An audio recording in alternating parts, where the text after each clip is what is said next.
ንፋስ በመካከል መግባት አይችልም። በአንድነት መሃል ንፋስ ማለት ወሬ ነው፣ ወሬ ነው። የኛ ተቃራኒ የሆኑ የኛ ጠላት የሆኑ እኛ እንዳናድግ እንዳንበዛ ምድሪቷ እንዳንቆጣጠር ትውልድ እንዳናስመልጥ ትልቁ እንቅፋት ንፋስ ነው። ወሬ ወሬ ወሬ በጣም ትጥቅ ያስፈታል። ስናወራ እንኳን የምናወራውን ነገር መርጠን አናወራ። የምንናገረው ነገር መጽሐፍ ቅዱስ የሚነግረን ነገር የአንድነት ጠላት ምንድነው? ወሬ ነው፣ ወሬ ነው። ስለዚህ በመካከላችን ንፋስ እንዳይገባ ምን ማድረግ አለብን? ሁል ጊዜ እሴኛው ላምበው ይሄኛው ትርጉም ምንድነው የሚለው? ፊልጵስዩስ ላይ ይሄኛው ትርጉም እንደዚህ ይላል፣ በክርስቶስ አንዳች ምክር ቢሆን፣ የፍቅር መጽናናት ቢሆን፣ የመንፈስ ኅብረት ቢሆን፣ ምሕረትና ርኅራኄ ቢሆን ደስታዬን ፈጽሙልኝ ይላል። በአንድ ሐሳብ ተስማሙ፣ በአንድ ፍቅር፣ አንድ ልብ፣ አንድ ሐሳብ ይሁንላችሁ፣ ለወገኔ ይጠቅማል በማለት ወይም በከንቱ ውዳሴ አንኳን አታድርጉ ይላል። አንድነትን መስራት አለብን። እግዚአብሔር የሚሰራው የሚገርመው ነገር አሁን 5000 ሕዝብ ባለበት ቸርችና 2 ሰዎች በተስማሙበት ነው ያለው መጽሐፍ ቅዱስ። 5000 ሕዝብ አንድ ላይ አንድ ልብ አይመጣም። ነገር ግን በልብ አንድነት መካከል እግዚአብሔር ይገኛል፣ ዓላማውን ያሳካል፣ ዓላማውን ያሳካል ማለት። ስለዚህ ምንድነው እንድንማር ከክርስቶስ የተፈለገው ሲባል የመጀመሪያው ነገር ፍቅር ነው። ፍቅር ነው የምንማረው። እሱ እንዲሁ ነው የወደደን። እንካ በእንካ ፍቅር የለም እሱ ጋር። በነገራችን ላይ የአዲስ ኪዳን መሰረት ፍቅር ነው። ወንጌል የሚሰበከው በምንድን ነው? በፍቅር ነው። የምናገለግለው በፍቅር ነው። ወደን ፈቅደን ነው የምናገለግለው። ስለዚህ የመጀመሪያው እዚህ ጋር ሊያስተምረን የፈለገው ነገር ምንድን ነው? ፍቅር ነው። ሌላው መጽናናት ነው። የፍቅር መጽናናት ይለዋል። ሰዎች ፍቅር ሲኖራቸው ይጽናናሉ። አንዳንድ ሰው ሲሰጥሩ ፈካ ይላል ፊቱ።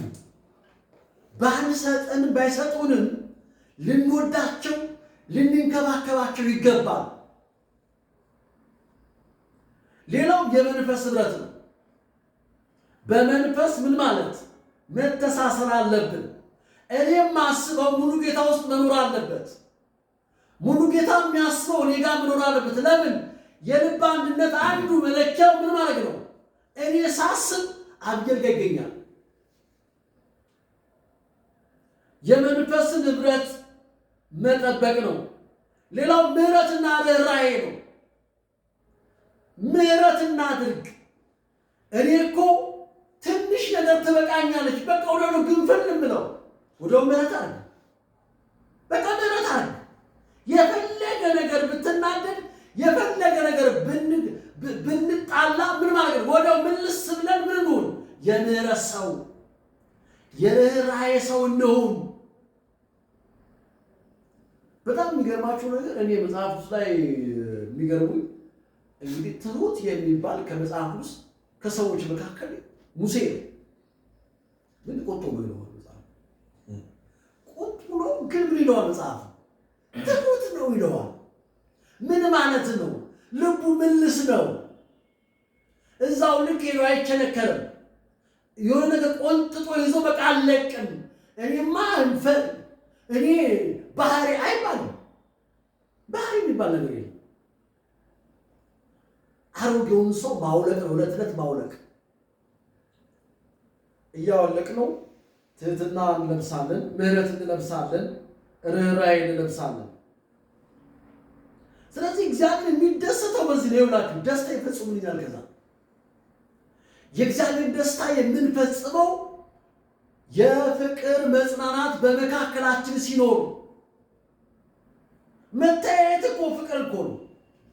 ይሄው ዕብራውያን ላይ ይሄው ቁጭ መልካሙ የሚናገር እንደ እግዚአብሔር ከቁጥር ዕብራውያን ምዕራፍ 10 ከቁጥር 24 ጀምሮ ወይንም 23 የተስፋ ቃል የሰጠ የታመነ ነውና አለና እንዳንነቃነቅ የተስፋችን ምስክር እንጠብቅ። ከዛ ቁጥር 24 ይላል ለፍቅርና ለመልካም ስራ እንድንነቃቃ ይላል። እርስ በርሳችን እንተያይ። መንፈሳዊ ነገር መተያየት ምን ያደርጋል? መነቃቃትን ያመጣል። መተያየት ምን ያመጣል? መመካከር አለው ውስጡ። ስንገናኝ ስለ ኑሯችን እናወራለን፣ ስለ ገጠመን ችግር እናወራለን። ስናወራው አንዱ ያንዱን በምክር ይፈታዋል። ስለዚህ እያለን ያለው እንዲህ ነው የሚለን እርስ በርሳችን እንተያይ ይላል። ቀጥለና ምናምን በአንዳንዶች ዘንድ ልማድ እንደሆነ ቸርች ሜን አንዳንዱ ልማድ ነው አይደለም። እኔ እዚህ መጥቼ ከቤቴ መጥቼ እዚህ ስቀመጥ እና ቤት ያለኝ ልዩነት አለ። ደስ ይለኛል። በቃ ይሁን የለም እርክት ላለው ሲመጣ እዚህ መጥቼ ምንም ማንም አይኑ ቁጭ ብዬ ሳነብ የራሴን ነገር ስል በጣም ደስ ይለኛል። በተለይ የእግዚአብሔር ፍቃድ ያለበት ቦታ ስትቀመጡ እርካታ አለው፣ በረከት አለው። የእግዚአብሔር ፍቃድ እዚህ መሆኑንማ ካላወቃችሁ ሂዱ፣ ሌላ ቦታ ሂዱ። እግዚአብሔር ተቀመጡ ያላችሁ ቦታ ላይ ተቀመጡ። እሱ ነው ምን የሚሆነው? በረከት የሚያመጣላችሁ። ሰላምና እርካታ፣ ሰላምና ደስታ የሚሆነው እግዚአብሔር ተቀመጡ ባለን ስፍራ ስንቀመጥ። ምንም ነገር ብናረግ ልማድ አይሆንብንም። ትክክለኝነት ይሰማናል። ያኔ በአንዳንዶች ዘንድ ልማድ እንደሆነ መሰባሰባችን ምን አንበላለን?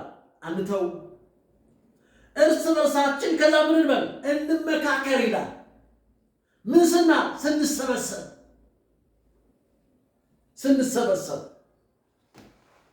ቤተሰብ ወላጅና አባትና እናት ሲኖሩ ልጆች ሲመጡ ሙሲ ልጆች ዛሬ ፕሮግራም አለኝ